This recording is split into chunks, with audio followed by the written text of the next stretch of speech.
Okay, we are live. And we're joined on Zoom by Chris Delia. If you could introduce yourself for the record, and we have one sort of topic and big question that we wanted to be able to deliberate with around with you.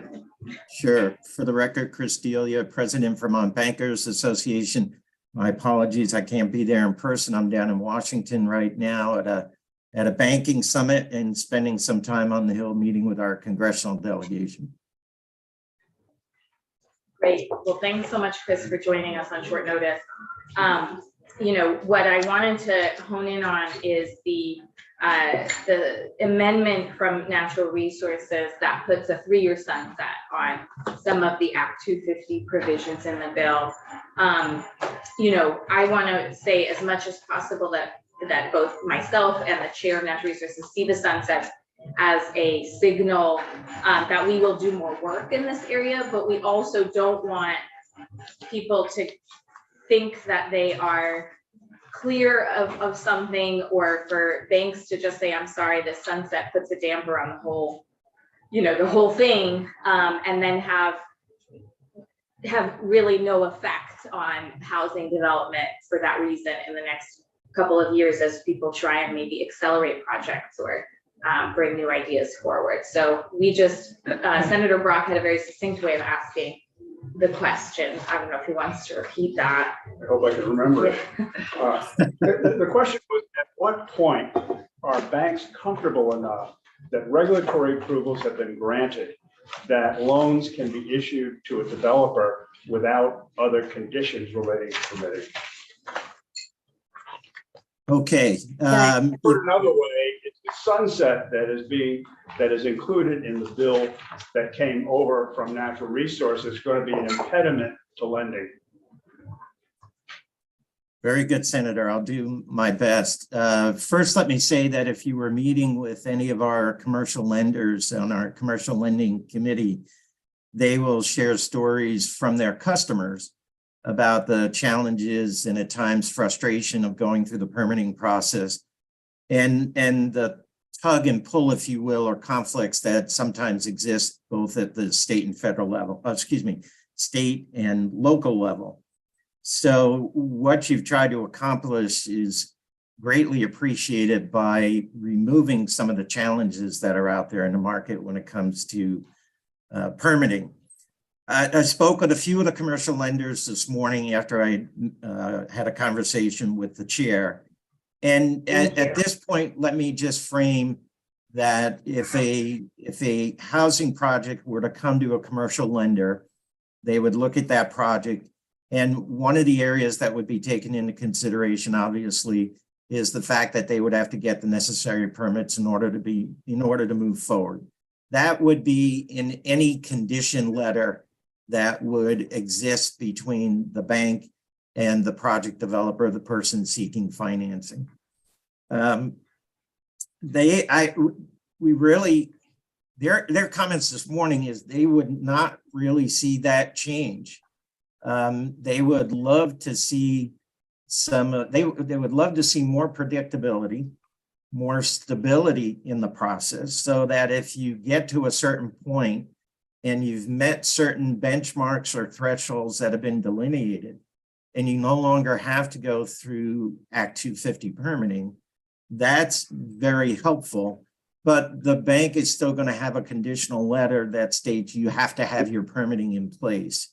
They don't see at this point a sunset that's being discussed as an impediment. They see that as just another factor in the conversations about getting permits and providing access to financing for those projects.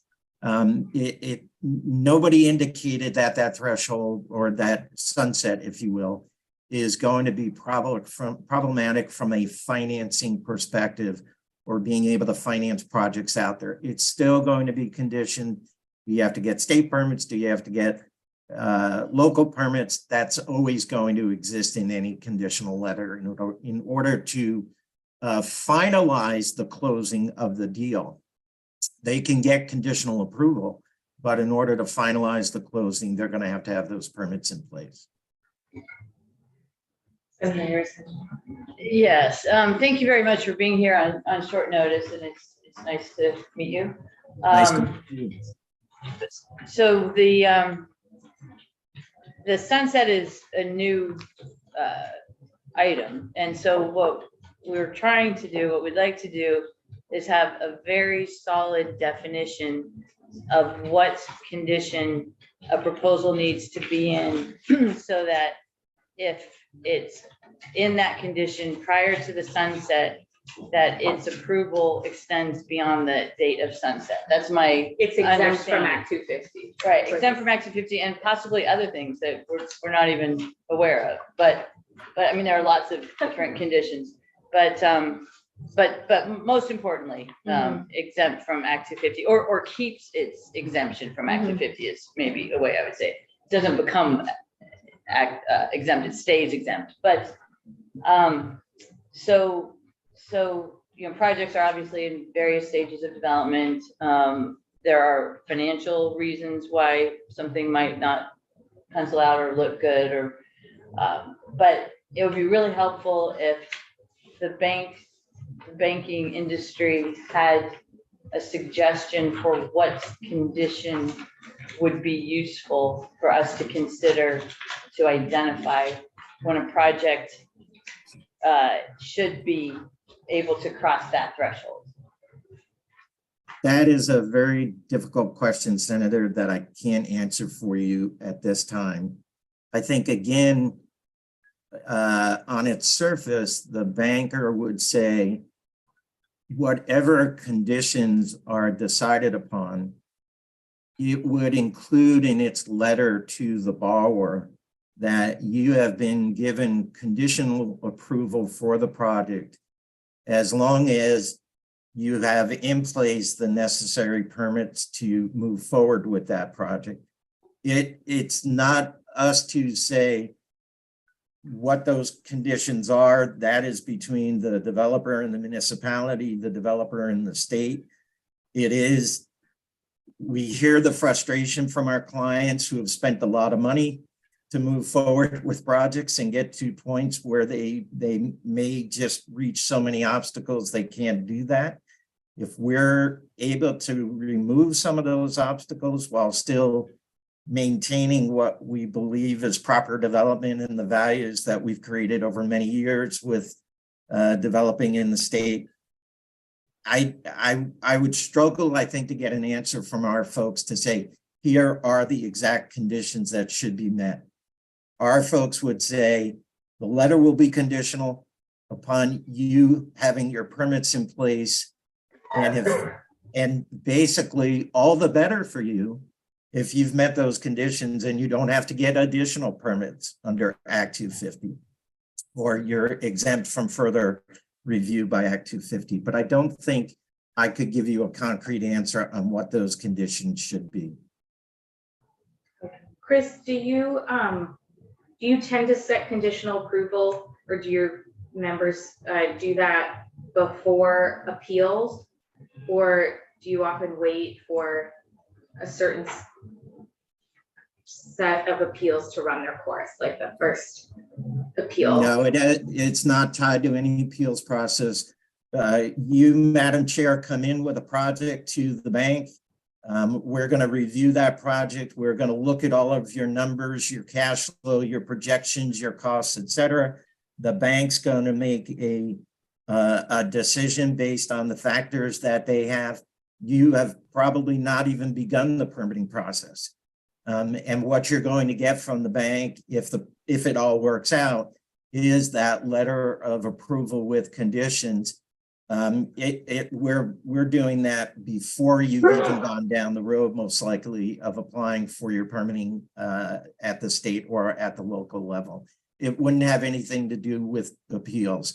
What becomes difficult is the stress that the borrower is going to feel and the additional costs that might be wrapped into extending that process for some period of time. And hopefully those additional costs and that additional time does not break the deal, if you will.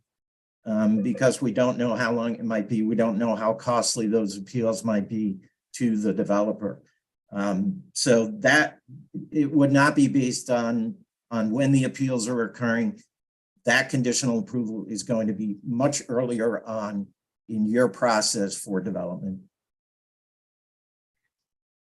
Any other questions? Thank you, Chris. We appreciate you zooming in from DC. We'll let you go now, and this has still been helpful for when we take this issue to the floor, just to have talked to the financing community about, Very good. you know, what they experience. Thanks. Thank you. No problem. And just rest assured that your banking industry in Vermont is safe and secure and sound. Despite the headlines that we all read out there, we've checked with our members repeatedly over the last couple of weeks, and our institutions are in very, very good shape and managed very well in our state. So Thank you for that extra. That's much appreciated. Very helpful. Good to know. Well, Okay. yeah. thank A lot you, of startups folks. in the state. Thank you. Bye-bye. Okay, so with Ellen in the witness chair, I've just asked her to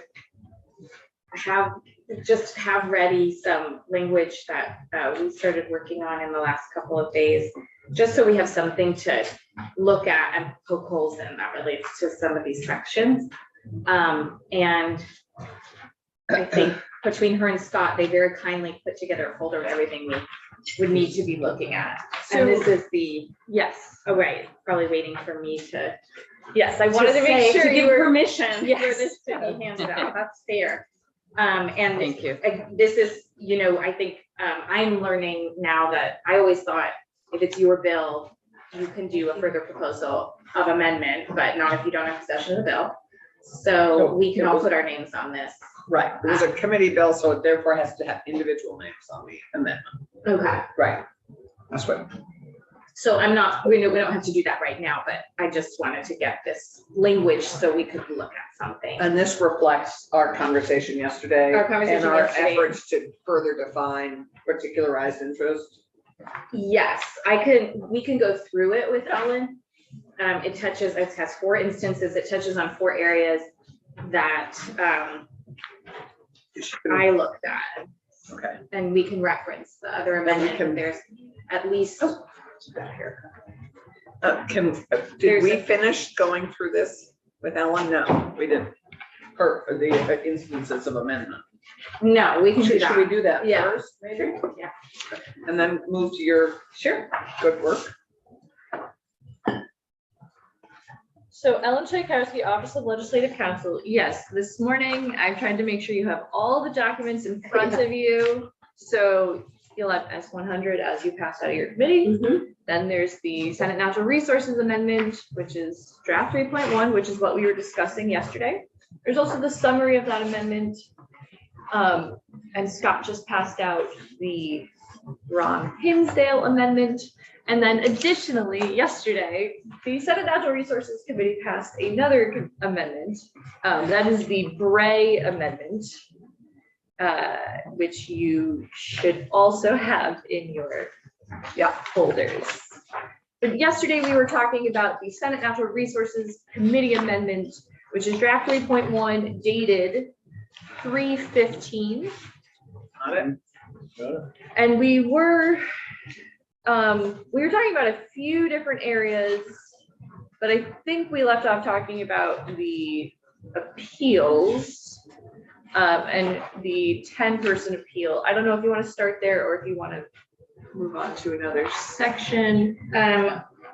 I think we should move on. I don't see that part represented in the amendment that you had drafted for me. It's on the second page. It is. Okay, great. Then, All right, so it's on the third page, okay. the top of the third page. So Oh, great. Okay. if I may, Madam Chair, I thought we were on the 5th, that we had discussed the first, second, third, and fourth instances of amendment that the SNRE had done. We were, I remember us And talking we're- about 25 by 5. Yeah, and we And then- haven't really gotten to the 5th, 6th, or 7th. Right. Yeah. Okay, well, let's start at the 5th. I think we were talking about the sunsets and that's Sure. all over the place. So Yeah. Yeah, so the fifth instance of amendment is on page 6. So the sixth instance of amendment is a new topic. It's adding a new topic related to Act 250 into the bill. And it's a concept that has been discussed before. It's amending 10 VSA 6086B, and it's extending the ability to adopt master plan permits to municipalities that have downtowns and neighborhood development areas. So the language starts at the bottom of page 6. Master plan permits. Any municipality within which downtown development district or neighborhood development area has been formally designated pursuant to Chapter 76A may apply to the District Commission for a master plan permit for the area or any portion of the area pursuant to the rules of the board. Municipalities making an application under this subdivision are not required to exercise ownership of or control over the affected property.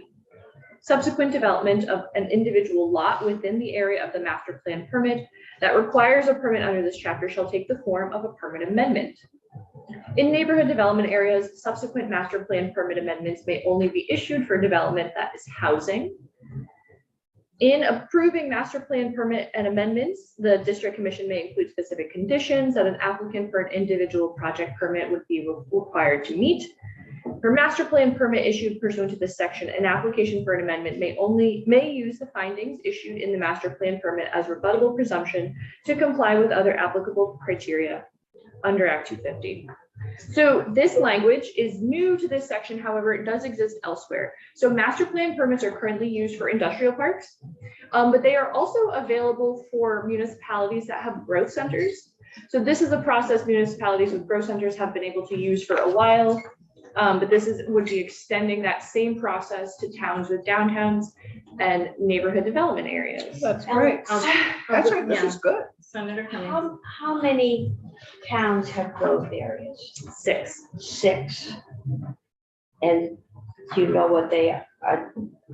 We could, but we can get our map up, but I also, Yeah, I just want to say, I don't want to spend too much time on this section because I don't think it materially changes the bill. Like, it's additive, and I don't know that, I mean, I think, I don't want to preempt Senator Cummings your questions, but not a lot of communities use the master plan. So I don't think that's going to change. I just don't want to spend a lot of time on this. I don't think it's But it does create a new opportunity for village centers. hooray. Yes, Not village centers. no, that's enhanced, that's the enhanced village center. Right, sorry. Right, so now actually this bill will contain enhanced designation, enhanced village designation, and master plan permits, which will all include shortened or no Act 250 process. So, so 3 are the enhanced village centers, the new master plan. Yeah. And then the enhanced designation that system that your committee introduced as well. So none of the, so we've created these 3 new categories, but they don't sunset, just what's allowed within them sunsets. So the designated area, the enhanced designation, that does not have a sunset. Okay, The enhanced village center process itself doesn't have a sunset, but it's PHP cap waiver, I think. Let me double check. So, and then the master plan permit does not have a sunset. So yes, the enhanced village center is the one with the sunset. so the category of enhanced village center can sunset. And that relates to the fact that your enhanced designation includes village centers. So it will sunset in coordination with the enhanced designated area. But I didn't think enhanced designated area sunset. It doesn't, but it has a delayed start. Has a delayed start of a year. Yeah. So, but, okay, but what, how does that relate to enhanced village center designation? That does, that designation sunsets? Let I think just the number of units. the cap on the priority housing project. Which is lifted everywhere. No. So there are two separate provisions. So if you're looking at the draft 3.1 document that I was just reading from, if you turn back to the prior page on page 5. So there's a sunset on the cap provision. And there that relates to priority housing project cap being removed for downtowns and growth centers. So the cap is being removed, but under a temporary provision. But with the enhanced village centers, which I haven't read to you yet. That's why, I'm sorry, that's why Right. it's on the next page. The 50 unit cap on that one does sunset. That's But that's because there's overlap with your enhanced designation. Okay. Because enhanced designation, as in S100 by your committee, allows any designated area to become an enhanced designated area, at which point they will have the Act 250 exemption. Okay, so they can keep the enhanced village center designation. Yes, But their increased cap yes. has to sunset. And then they would fall under your enhanced designated program. Okay, Yes, okay, Which continues beyond. yes, We may need a chart on this. yes. yes. Let's take one step at a time for Ellen's sake. Because we don't know what's gonna happen. So, okay, so are we comfortable now so I think with Yes. those two sections, that also folds in a potential to discuss the two, it's fresh in our minds, the two amendments that came to us from natural resources. Right. Because those fall into those sections, is that right? Sure, but I should probably read you the sixth instance of amendment. We should Yeah. start with the sixth Okay. instance of amendment. Okay, Bottom of page 7. Yes. So the sixth instance of amendment creates this enhanced village center designation. So enhanced village center designation starts on page 8. So a village center designated by the board is eligible to apply to receive enhanced designation. And it'll allow priority housing projects with 50 units or fewer located within the village center to be exempt from Act 250. This is a narrower exemption than your enhanced designation, which is a full exemption from Act 250 for any units. And so this is the one that's temporary. Right. And so to receive this enhanced designation, the village center shall have duly adopted permanent zoning and subdivision bylaws, municipal sewer and water infrastructure, and then adequate staff, which is very similar, if not identical language to what's in your enhanced designation Right. program.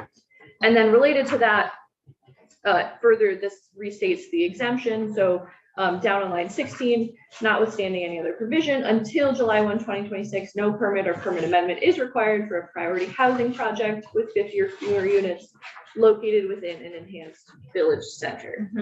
So the amendment that Senator Bray proposed yesterday, in his second instance of amendment, would be amending on page 8, line 10.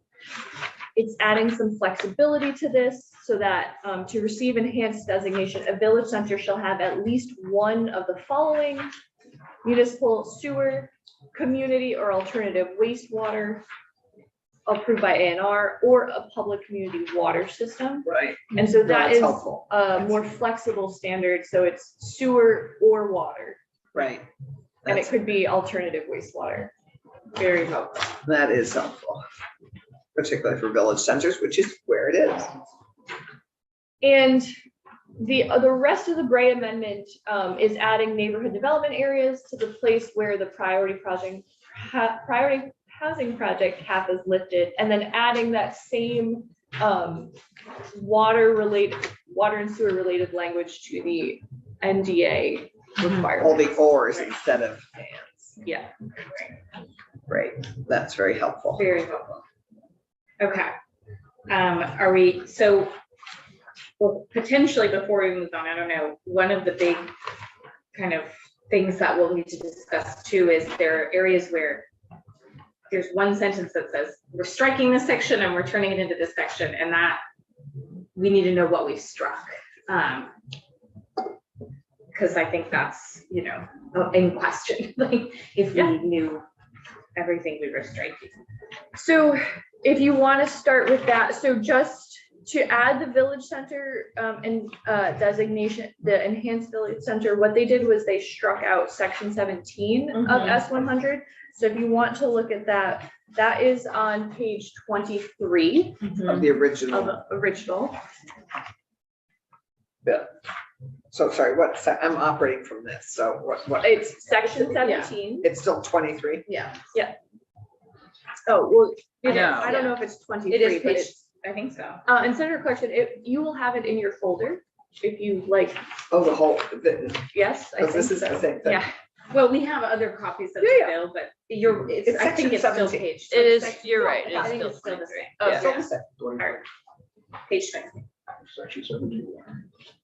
so this section 17 that your committee passed, the first thing it did, subsection P, was again eliminate the priority housing project caps permanently.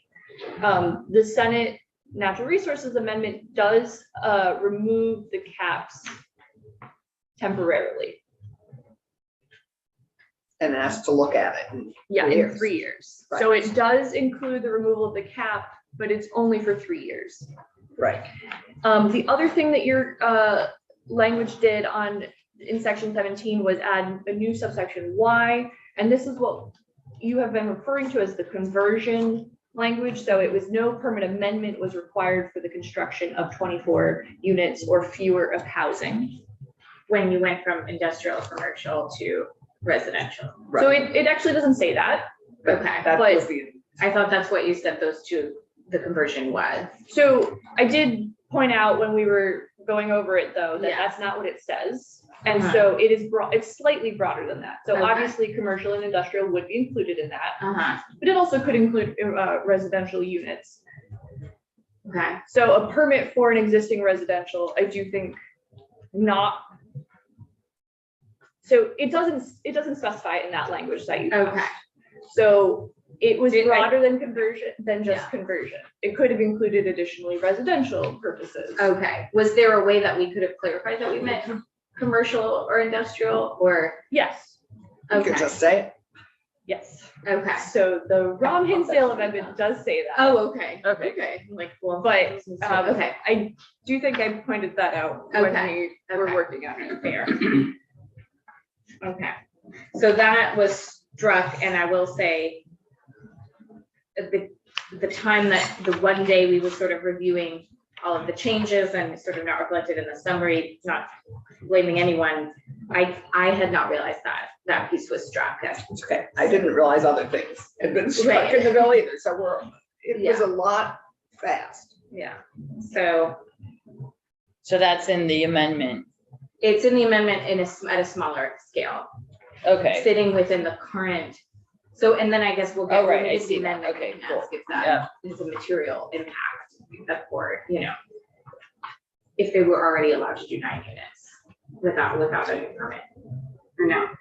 No, well, so this is no. Okay, So if a site already has a permit on it, any change to the site, any material change to the site would Okay. require an additional permit amendment. Okay, So yeah, construction of 9 units probably would require a permit amendment. okay, so this at least sort of gives a nod to other thresholds we have and says it would be nice to, it was nobody's fault with this section came out without sort of everyone feeling on the same page, but we're, in the amendment, you'll see I reintroduced it at a much lower level that fits within the current thresholds elsewhere for housing.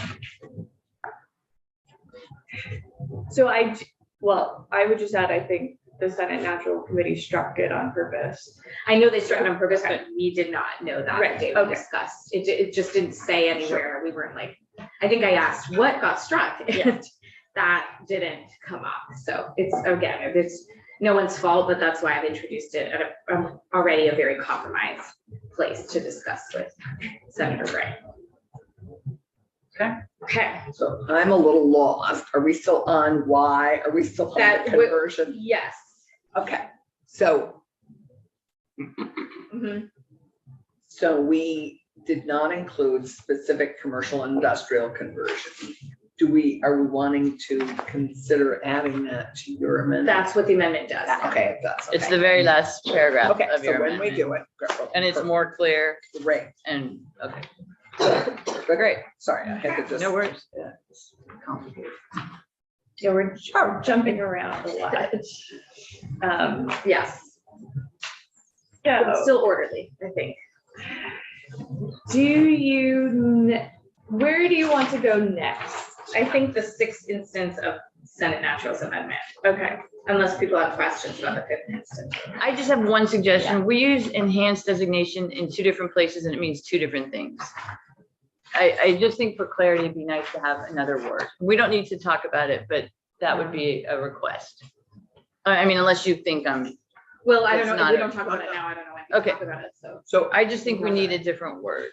so are they different? Yes, They're only slightly different. They're Well, not. they have different areas, the process is different. But you can enhance different things. All right, I see them as different. If y'all don't, then let's just move on and we'll just have to explain it if it all happens.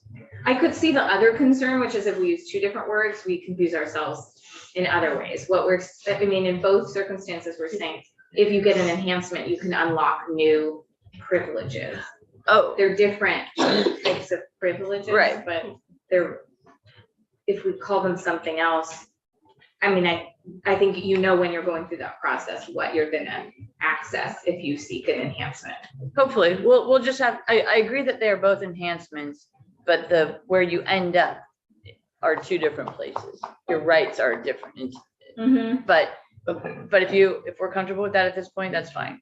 We can just if it all does occur, we'll just have to explain that difference. So, and I did ask Senate Natural if they wanted a different word. Okay, so then I- let's just, And so I do think the only open question is if an enhanced village center that receives it needs to reapply. I don't think that's clear specifically because there are slightly different requirements. So that isn't specifically addressed. So I think that would be potentially one area you could clarify if Yeah. you wanted to be very clear that a first generation enhanced village center could continue to be an enhanced village. Like they already met those criteria, That would be helpful. I think. like a baseline that says you're already enhanced if you meet these. And that you can That would be continue. nice, because then people don't have to go through 6 months of like proving that they.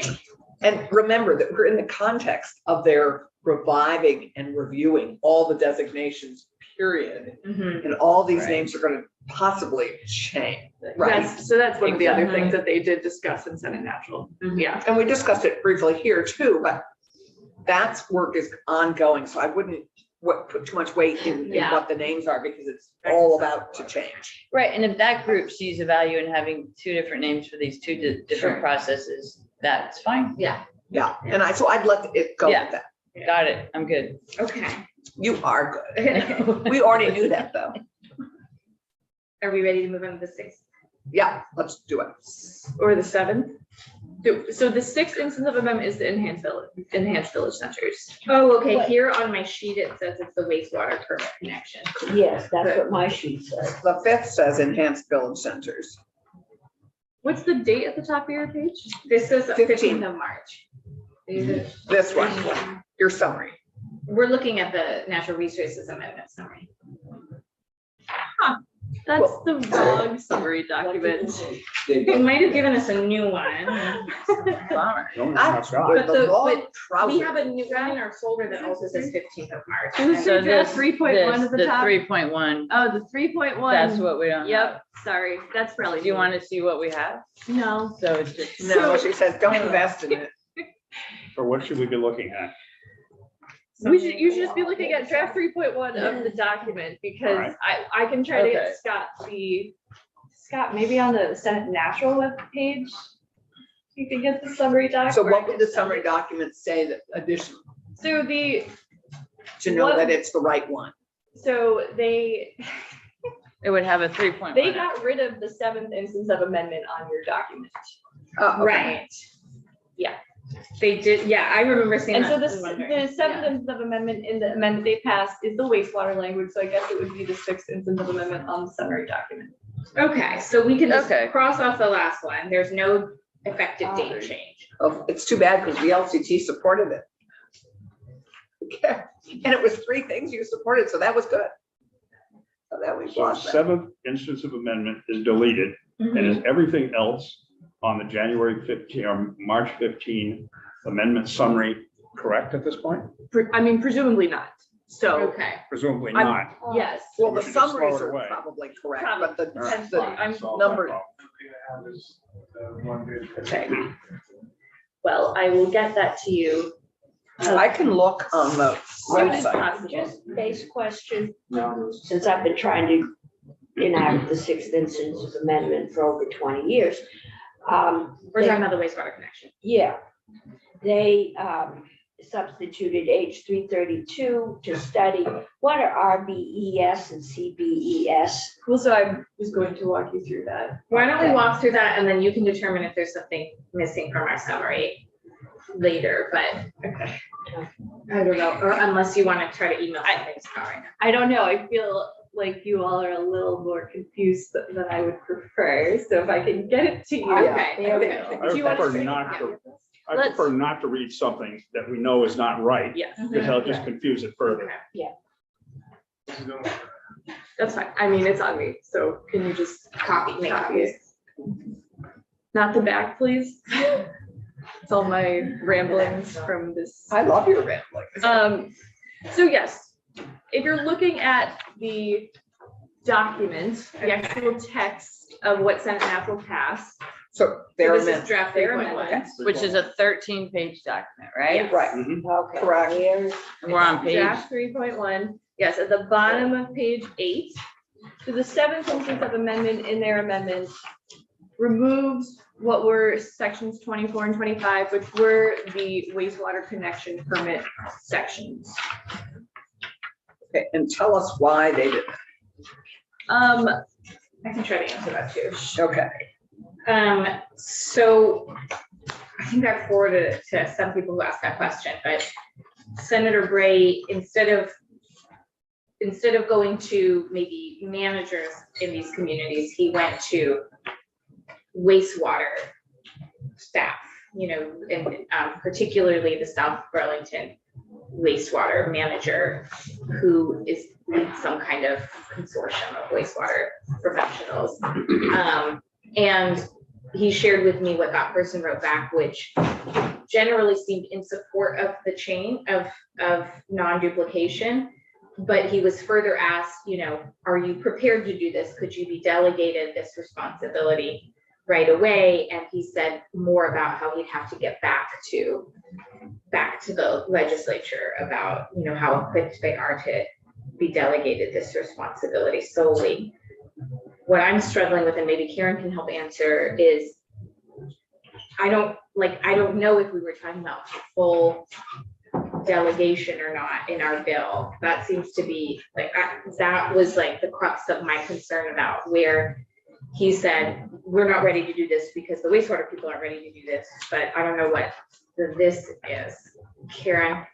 So Karen Horn with the League of Cities and Towns. As we understood that section, which has been passed by the Senate several times. it has. Yes, the section of the section of the bill would delegate the program for Agency of Natural Resources permits for connections to municipal systems to a municipality if they wanted to take it, right? And we had sent you, Madam Chair, a couple of amendments that clarified that you had to take the whole program, that you couldn't just permit a single development, And I think that what Senator Bray is seeing is that because towns don't have that option right now, they really haven't prepared for it. And if it was on the books and you actually could take delegation of the A&R permitting end of things, you would prepare for it. But, So, Well, he is coming in tomorrow. Senator Bray's gonna come in at 8 AM tomorrow, so we're meeting at 8 AM. And what I think I won't speak for him, but he wanted to talk about two communities that were delegated this authority, one of which has given it back. And so the current delegation process that's on the books and has been for some time is incredibly complicated. And so this was an effort to simplify that and to make it easier for towns to take on. Okay, so we'll have this discussion, which will culminate with hearing from Senator Bray. and I appreciate that, but if we delayed the implementation of it and kept it, would that help? I think that would help. So it strikes me that given how precious it is to some people, and actually precious to the Senate for now, several times we passed it, it strikes me that if we enact it, delaying the beginning of it might make the most sense. Yeah, that would be helpful. We can be Solomon and split the baby. Well, I mean, it is Solomon. We did it. Oh, right, okay. Yes. Yeah. So that's, okay, so that's a suggestion on the table that we can draft if Ellen feels like she understands it to discuss with Senator Bray. I think it would just be an effective date. Yeah, exactly. Okay, Would kick out the effective date, and the question is when. I had sent you a couple of wording amendments that would clarify that if you're gonna take delegation, you take the full program. And I okay, think you that do would be have, helpful. But we could put it out a year, Yes. and that might bring along towns. It might just help the whole situation okay. and keep our section that is. Do we, are we saying a year? Was your suggestion a year? I don't know. I would take the recommendation from the experts. When? Yeah, well, I would like to see the language that Yeah. I'll send Karen you- has, because this language, I've spoken with the wastewater person in Yeah. detail about this now and understand more about it. Yeah. And I think it's a great goal. It especially as an option for municipalities, not a mandate for Exactly. municipalities, Mhm. but some of this language wouldn't work. So I don't know, Okay. I'd rather not get into that detail until I see the language that Karen has, because that may Okay. solve those problems. But I still think it should be an option for municipalities, not a mandate. Is this Oh, something absolutely. when you look at Karen's language, which I believe Ellen has, Yeah, I haven't reviewed it. oh, that's fine, but maybe you I could can- work on this Sure. this afternoon, Yes. slash evening, so that Yes, we look at something tomorrow that yes, you feel like meets the needs of the community. sure. And I may even be able to find a That'd be person to great. testify if you want. Okay, It's super, because it would be great to, even tomorrow's Thursday, it would be great to talk about something really specific that we're ready to consider passing. Right. That would be It great. would- Thank you, Wendy. Okay, yeah, it's going to not be fully baked. It's going to need some flexibility in the language that folks can determine later. Just there's And unknowns, remember, we have the there's House. things that the state. We have the House to Right. continue Oh, to yeah. work on this. It's Yeah. not, doesn't have to I be keep forgetting perfect, that. perfect, Okay, perfect, right. perfect. Yeah. while we're on the broader topic of process, I think whatever we do would need to pass tomorrow out of here. Okay, So that appropriations can consider it as well, so they can meet their Friday deadline. okay. Oh, sorry. No, I just want, I wanted to make sure, Yeah. timing wise, yeah. Yes, that's the time. Yeah, and I do think there is time, Yeah, because the bill will not be on the floor until That's true. This- probably Wednesday. yes, this could be considered separately, but it would be nice. Right, having everyone see it, Yeah. in time would be helpful. Right. Okay. So just a reminder, we start at 8 AM tomorrow with Senator Bray. So then we're on the study You may be in until 6 or 7 tonight. in finance. I have nothing on my calendar, But finance. Yeah. And Anne's arranged for fabulous. Depends on how quickly we resolve. yeah, takeout would be nice. So the seventh instance of amendment replaces the wastewater sections with a study committee on building energy codes. So it is the text of H 332, which the House has been considering. And it relates to the compliance and enforcement with the RBs and the CBs. The RBs and the CBs are the residential building energy standards and the commercial building energy standards. Your bill does discuss them in a prior section related. Okay, so but this has nothing to do with Wastewater. wastewater. No. That's why I was getting confused. Okay. So on page 9 of the Senate Natural Resources Committee Amendment, section 14 is a finding section. So the General Assembly finds that Vermont established the residential building energy standards, the RBs, in 1997, and the commercial building energy standards, the CBs, in 2007. The Public Service Department is responsible for adopting and updating these codes regularly, but does not have the capacity to administer or enforce them. The RBs and CBs are mandatory, but while municipalities with building departments handle some aspects of review and inspection, there is no state agency or office designated to interpret, administer, and enforce them. The Division of Fire Safety in the Department of Public Service is responsible for development, administration, and enforcement of building codes, but does not currently have expertise or capacity to add administration or enforcement of energy codes in buildings. Studies in recent years show compliance with the RBs at about 54% and the CBs at about 87%. With both rates. Both codes are scheduled to become more stringent with the goal of net zero ready by 2030. In December 2022, the U.S. Department of Energy issued the bipartisan infrastructure law, Resilient and Efficient Codes Implementation Funding Opportunity Announcement. The first $45 million of the 5-year $225 million program is available in 2023. Vermont's increased code compliant plan should include contingencies for this potential funding. So then, Section 25 creates a summer study committee. So there is created the Building Energy Code Study Committee to recommend strategy for increasing compliance with the RBs and the CBs.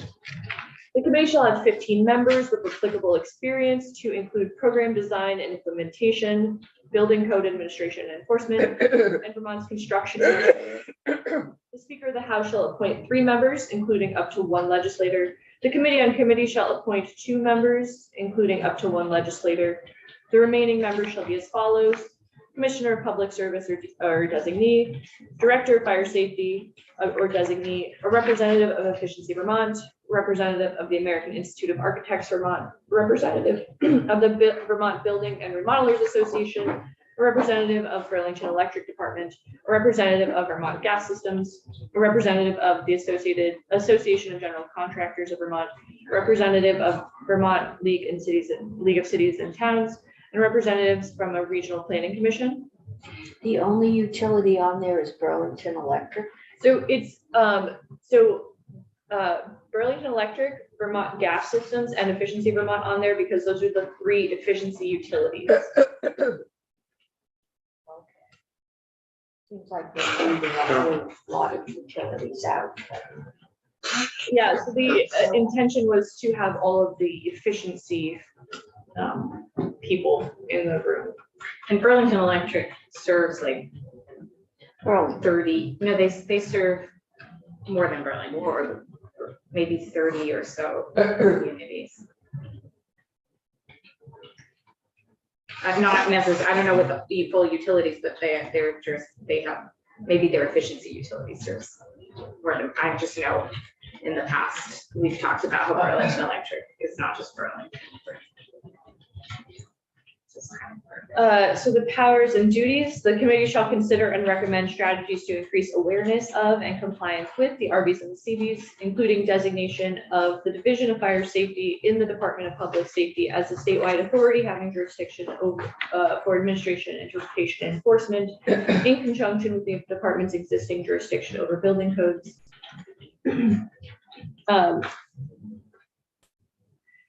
The committee shall have the administrative, technical, and legal assistance of the Department of Public Service. The department shall hire a third-party consultant to assist and staff the committee, which may be funded by monies appropriated by the General Assembly or by any grant funding received.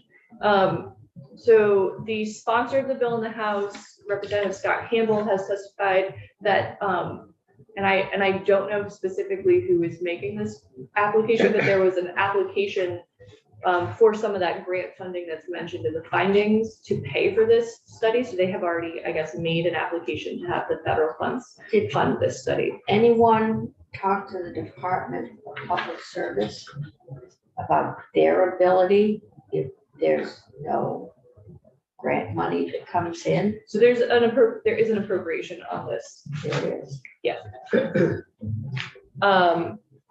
So there's a report due on or before December 1st, 2023. The committee shall submit a written report to the General Assembly with its findings and recommendations for legislative action. Meetings, DPS shall call the first meeting on or before July 15th, 2023. The committee shall elect the chair. A majority of the members will be a quorum. And the final meeting shall be held on or before October 31st, 2023. The committee shall cease to exist on December 1, 2023. So this is a 4-month study committee with a report. Compensation, any legislative members will be entitled to their per diem, and then any other members as well will be entitled to per diem. And then this payment shall be made from the monies appropriated or any grant funding received. And so then the final section on page 13 is the sum of $125,000 is appropriated to DPS to hire a consultant, as well as pay the per diems. So I remember, of course, if others are okay with the study committee, I'm okay with the study committee. What I mentioned to Senator Bray that they didn't have time to consider is that it's kind of a shame to get all these people together and not talk about how much the state financially supports or reimburses for projects where they enhance efficiency or achieve net zero. But what I think we heard was that adds a lot of cost to the project that gets passed on to the end purchaser. And that was the point of the energy code section, was that it makes housing less affordable because the state has not increased the 2,700 or whatever we heard that they offer as an incentive for more efficient homes. So I guess what I would offer is that it would be nice if there was a line in here, if you're going to get all these people together and pay for a study, Might as well expand it. they Include talk stuff that we about, need. they talk about what kind of increased funding supports would be needed to achieve this while maintaining housing affordability. Does that make sense? That makes sense. Yeah, Under- well, on page 11, the powers and duties recommend strategies to increase awareness of and compliance with the Right. RBS. I mean, that would be a strategy Yeah, compliance, but it wouldn't hurt to call it out. right. One concern I have is that just the general inspection of buildings has been a pinch point for development. Mm-hmm. And it'd be helpful, unless that's been solved in the last couple of years, I don't think it has, to have that be part of this study.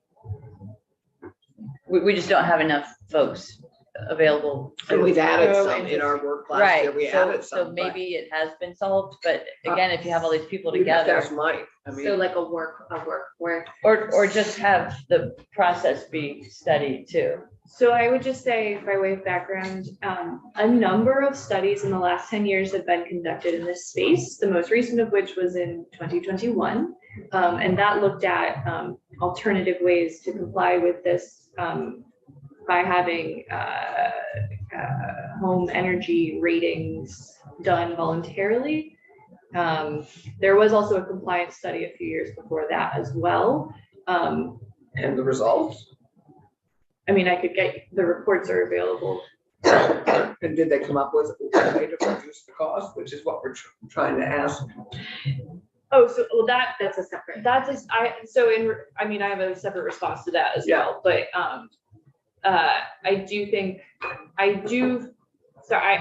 I remember something about the workforce issue being addressed as part of that most recent study, and now I'm trying to remember what I was going to say about it. But it did come up in that most recent study, so that report is on the legislative website if you'd like me to get it for you. I don't need a report. Mhm. I just think if this language stays in, it should include something about the process to how the inspection process is impacting housing. Has it gotten better? You know, our. How did we improve? Right, but maybe it has gotten better. Just the Process status improvement, of it. Above all, the words that should underlie basically everything is timeliness and cost. Mhm. And the only question is, we have a study a year that goes to the study warehouse, but I don't know if there's anything in there that actually reduces cost or increases timeliness. The fact that we don't know it in here, results of all those studies, says an awful lot. Right, but this study could evaluate It could. what has happened. And add to the warehouse, maybe it should say the study should evaluate it, and that people in the legislature ought to do something about the study and read it. We should put that in all our studies. What I'm looking at then is line 7 on page 11, that says increase awareness of and compliance with. And to me, maybe that just doesn't capture the language that there's barriers to implementation that include cost and workforce availability. That it's not, they're just like not unaware or non-compliant, but there's just challenges in actually. Well, these are all good things, Yeah. but they add cost. And so if you can afford a $500,000 home, Mm-hmm. you can buy one. And you can buy the land to put it on. But if you're the average working Vermonter, Mm-hmm. you can't afford that home. Right. And so you buy an old house with no insulation. Right. And, excuse me, these are all good things, but they all add to the cost, and you create this Right. cycle, and we're Yeah. trying to break it, It's a really good point. but we're breaking it by subsidizing the development of multi-unit housing. And even that isn't run on solar panels, because that came up in the Digger article or something.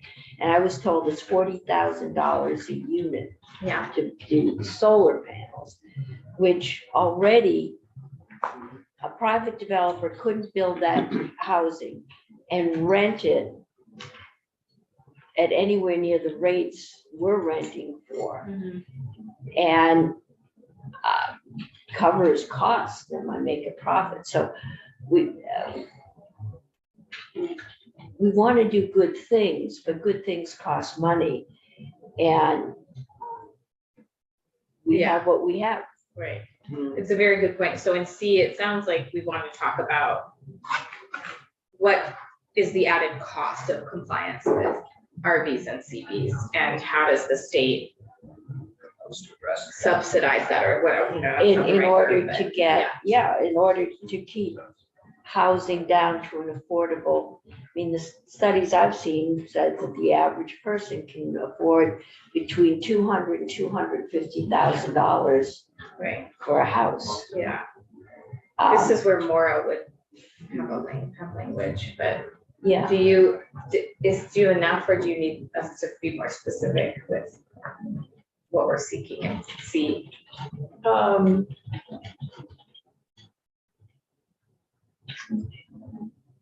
Yeah, I guess I need, so, Okay.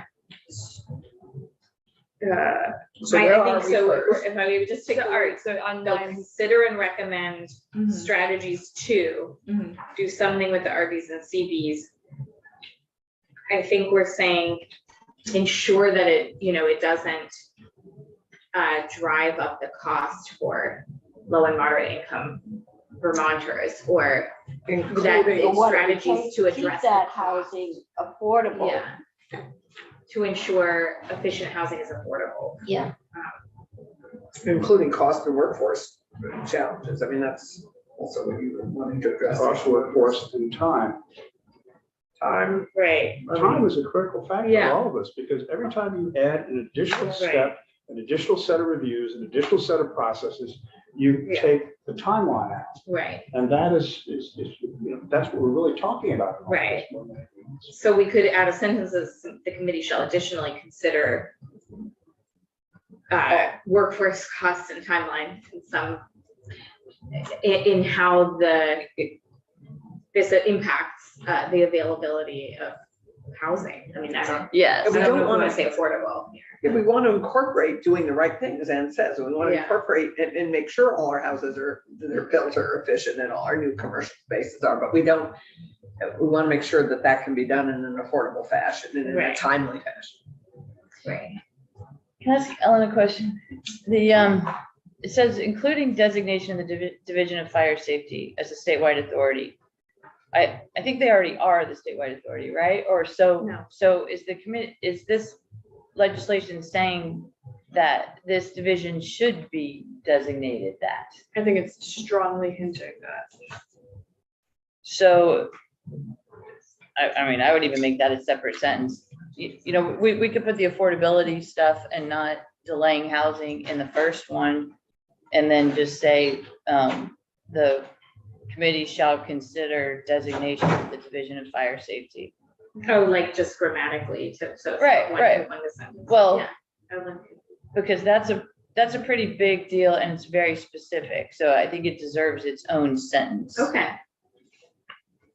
Okay, so So just have that second sentence include, just say the committee shall consider designation of the Division of Fire Safety. And I'm sorry, I thought that it was already. no, that's sort of the main point of the study committee is why it's only a 3-month study committee. Keisha, Mhm. that's my daughter's house. This is not the most recent one. We sold it for a little over 200 and some thousand. She bought it less. The latest Zillow has it at $300,000. And Mhm. by fire code, that house, In Newport. no, that's why we didn't use Zillow. It's in Montpelier on Elm Street. Oh, gosh, okay. Yeah, Okay. it says Elm Street, but it says Newport. Vermont. Yeah, well, that's one of the issues with Zillow, even though they downloaded the Montpelier housing, the lister's card, and Okay. put it on the map in Montpelier, they listed it as Newport. Okay. Thus, we didn't get it, we sold it by the signs. But that is a $300,000 house in Montpelier. And if you go by fire codes, she insulated it. The garage is sliding away because of drainage issues. By fire code, there's only two bedrooms. Mhm. There's one ancient bath, and that's the housing stock we've Yeah. got. Right. Um, That's what's on the market. yeah, I mean, I love it. I can sit there and let my house deteriorate, and I estimate it has gone up, I think 2,000% since I bought my house. And we have done nothing but basic updates. Mhm. I mean, that's Yeah. what we're dealing with. Yeah. Yeah.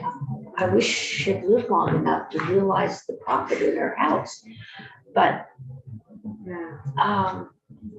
it's frightening. Yeah. Oh, and this is right on Route 12, and you get all the dirt from the road. Right. It's not a prime location. Thanks for sharing.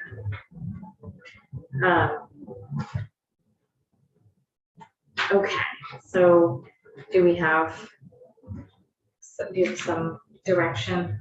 So the first sentence is, you're gonna change the first sentence and then you're breaking the sentence into 2 sentences.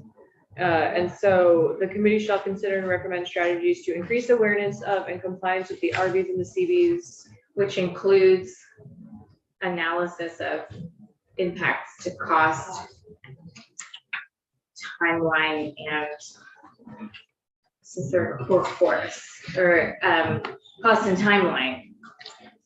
Yeah, Sorry, what, Andrew, do you? Compliance. Yeah, so compliance would stay in, the first part of the sentence. I think cost and timeline covers it. I think this group might not be able to do the workforce piece as easily, but that becomes a part of it. They can at least say, with the workforce, we have the timeline gets extended, 6 months or whatever. So, we have a workforce bill where we're going to talk about climate workforce.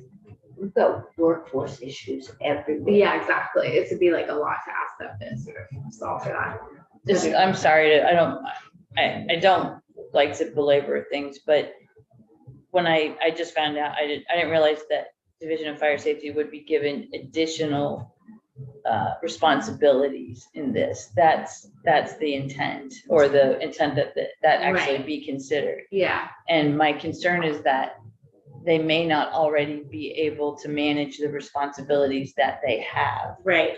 And So as that's what yeah. really needs to be looked Or at. have the expertise to do this. So Well, and that's part of managing it to my Yeah. mind. Yes, it does say all that Okay, good. in the findings. It does not currently have expertise or capacity to do this. So, yeah, that will be part of the report. Right, but my concern is it doesn't have capacity to do the regular building inspection that's already been done, not separate from the energy code inspection. Sure. Right, they do it for fire code, which they understand. Right, but they are the building inspectors for the state primarily. I mean, Right, they're, but they don't, I've never had this department of, We- outside of Chittenden County, I've never had a house inspected by, all the commercial, they inspect. Oh, I mean, commercial. Commercial, and well, multifamily housing is commercial. okay, yes, multifamily housing, but individual housing. You know, they I've don't. chased them to get them to come Yeah. and do, So- and they're all great people, Mhm, and they yeah, right. want to do good work. They're just so or they were Yes, 2 years ago. I know they didn't have the capacity. right. Hopefully they have gotten capacity because of what you did. But I think that really needs to be part of this conversation to make it, we don't want an unintended consequence to be that they get more responsibility and so they go farther back in the regular fire safety codes. You know what I mean? So I don't want them to lose ground with what they've just hopefully established. And that would delay, So maybe housing. something like including the capacity needed for the Division of Fire Safety Yeah. to serve as the statewide authority. Yes. Yeah, that would be Okay. super Yes. helpful. It would build on the efforts we've already Right, done yeah. in terms of And- health And and not safety. that it's a huge change, but it might be fair to Mike DeRocher, who, as folks may recall, came on and said, no, I didn't have the opportunity to consider this. Yeah, I would love his You know, input. I mean, Yeah. well, I don't know what time we have tomorrow for that. We'll see. Because it would have to fit into our time frame, and so we could try to get him for between whatever time. I don't know. We're moving everything probably Thursday Sorry. morning too. So And we have to be done by 2 yeah, of 11. right. So, but yes, Mike did not have the opportunity to weigh in, and what doesn't get excited about more studies. But we could at least look at that wording change. And get his overall opinion. I will say, he may say, no, I don't want to do this and I don't like it. And we'd still be in a policy disagreement with Natural Resources, who I think may have taken that into account. But we can ask Chris tomorrow if they heard from Division of Fire Safety or they considered their capacity and desire to take this on as well. But I know that he might have an answer that still puts us at odds. I mean, I do think that's what the report is for. Right. Well, I mean, Mike didn't even want the responsibility. It sounded like of the report, but I don't want to put words in his mouth. As we know from our other study where he said, please make it extremely vague because I don't have the capacity to do very much more than this with the fire safety study that's in the bill elsewhere.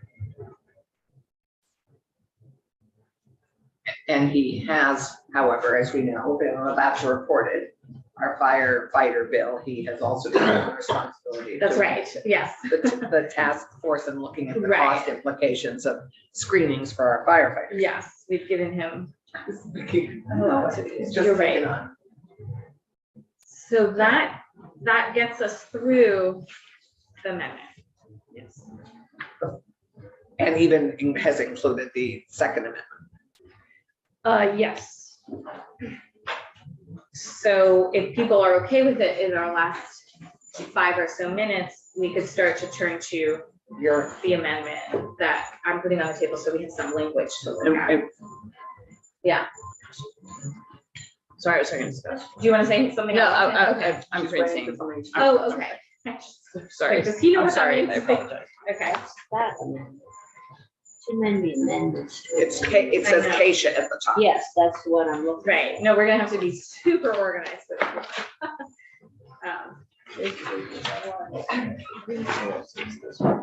So yes, this amendment is, says Senator Ron Hinsdale, it's draft 1.2 dated 3/20/2023, 7:06 PM. So the first instance of amendment is an entirely different topic. This relates to the concern, I don't know if you heard testimony in committee, so I don't know if Senator Ron Hinsdale, if you wanted to speak to this. This is South Burlington's issue. I can speak to this. So we heard a lot from South Burlington. The last piece that they wanted to ensure was that the process they have by which they trade density in one place for zero housing development and conservation to receive credit to develop elsewhere, that process, which does, Senator Harrison can attest, it's a national option for towns to do. Transfer of- Yeah, transfer Yeah, development. that's been going on. Yeah. Yeah, so they wanted to make sure that was explicitly called out as protected. They didn't have time to go to their planner to suggest that change here. They sent it to Natural Resources. I wrote back to Senator Bray and others and said, from the Housing Committee's perspective, we just didn't have time to take this up. We have no issue with it. That's okay. But then for 2 weeks, I didn't hear back from Senator Bray. And he thought that it was occurring as a last minute request. And I had to remind him that they were some of the first to reach out to his committee to share that concern. So I hope Senator Bray sees that as friendly, but he never considered it in committee. And I'd like to make sure we honor that they did send right away through their planner. Remediation, you can build here and you will actually have to buy and conserve Exactly. land somewhere Yeah. else. That's been going on, I think, forever. Right, that's the kind of. I don't interest. think you want Yeah, to do away with that. exactly. So they, to my knowledge, they simply did not consider the issue. And I personally feel badly about that, not just because they're my constituents, but with a lot of voices, I said, please go through your planner. And they did. And then they really weren't heard. So that's the context for the language. So I don't know where in the bill they were concerned. I don't see an immediate issue with that. Okay. So And that could be where, you talk to the planner and say, you're allowed to do that without us making a language change, but.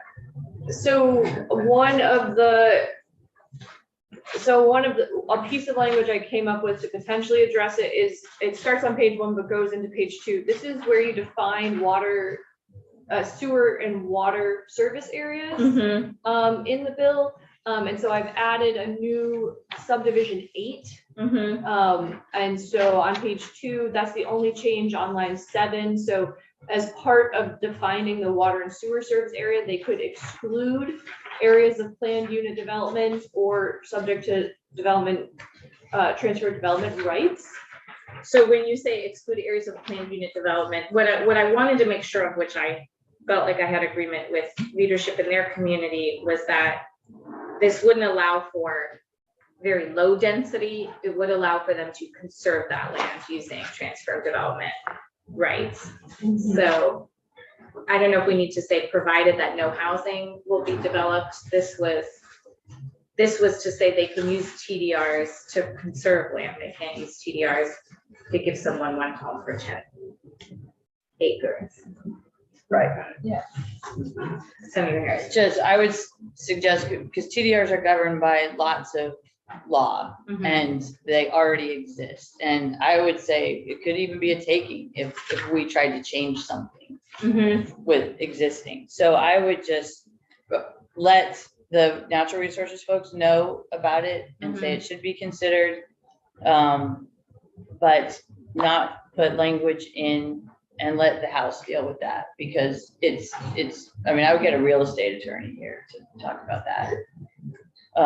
It might make sense just to leave it out, because our proposal didn't include TDRs at all, rather than try to fix it on the fly and have unintended consequences.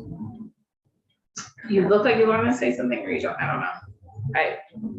Sure. The only other place that I didn't read any of the language to, so I guess I don't understand the issue fully, why they're raising it as something that would be impacted by the bill.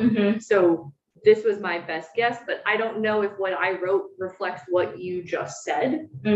Because when I read the email, I don't think it's what you just said, but again. Okay, so you think So that what they were suggesting low density residential? I don't know. Okay. This is what I put in here because they didn't identify where in the bill they were concerned.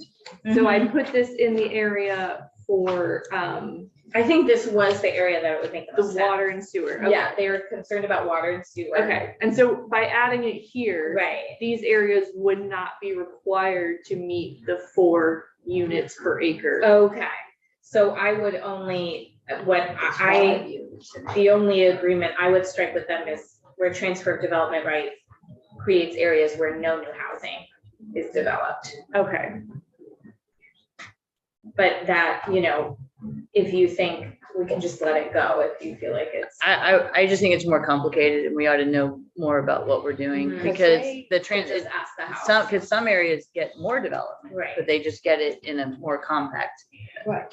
area. Right. Right, and my initial So that's response easy. is Let the house spend more time. Okay. is that all these areas are subject to deed restrictions anyways, and so the bylaw isn't necessarily going to be overriding what's in the deed restriction for that specific property. Okay, Which is why I was a little confused about Sure, which areas that's fair. of the bill. Okay, so Ellen, if you're okay with it, I'll write back and copy you and just say, we had a discussion, you can watch the discussion. And, we either feel like it's covered without needing to spell it out, or I want to clarify that this is what you meant, because that's where we would be able to find agreement, but we'd need to deal with it in the house. Okay, so we'll strike out this change.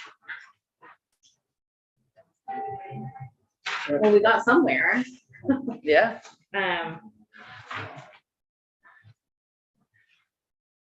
Okay, well, we'll begin again tomorrow. So we're starting at 8 a.m. and we're starting at 8 a.m. with Senator Bray in the chair, so he can be in committee by 8:30-ish. And then Karen, obviously it'd be great if you're present, because the next section we go to is the section that you wanted to address. And then Ellen, as long as we have you for a majority of that, I mean, if you can't make it right at 8, that's okay. Oh, sure. I am testifying at 9:30 or 10. Okay. In the House. Okay, so it'd be nice if we were far along by 9:30. That gives us an hour. Oh, 10. Yeah, I don't have to be in the Okay. House until 10. Okay, so let's set a goal to try and be done with our work on this amendment at 10 a.m.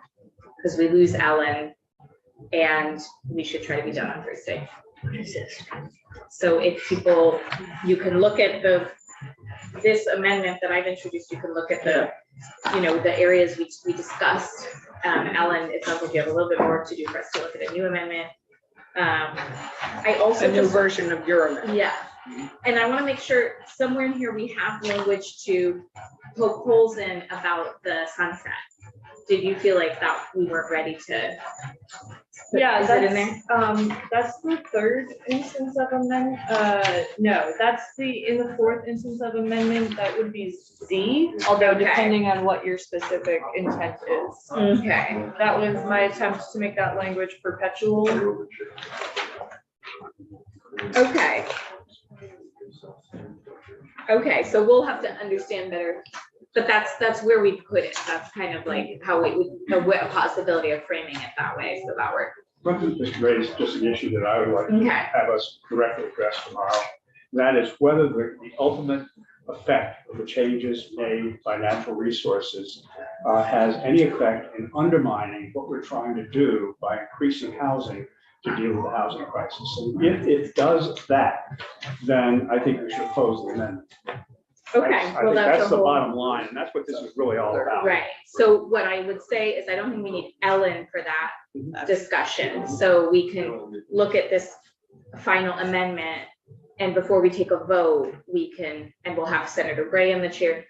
The only other witnesses I can think of are JFO, because they were working on a housing inventory for us. So right at 10 a.m., we could have JFO in while we have that discussion and see if our affordable housing partners can be in the room to talk about the loss there. And I think at that point, you know, opposing the amendment is perfectly reasonable for any senator to do. We'll just have to probably take a vote up or down on our further proposal amendment, and then take a vote on the natural resources amendment. Right. But I really honor the work that you have done with Chris in fashioning in fashioning this as we go forward. So I think we've actually, it did less harm than I thought they were going to do. So I think we're in better shape than we think. Right. We just all need to understand that. I think what we'll hear is that the 2555 is the big outstanding piece that would impact housing development. And that's where there might be other ways to have that discussion. But, you know, that was part of our understanding that that's something they couldn't live with, that they took out, and we just have an up or down opportunity to weigh in on that.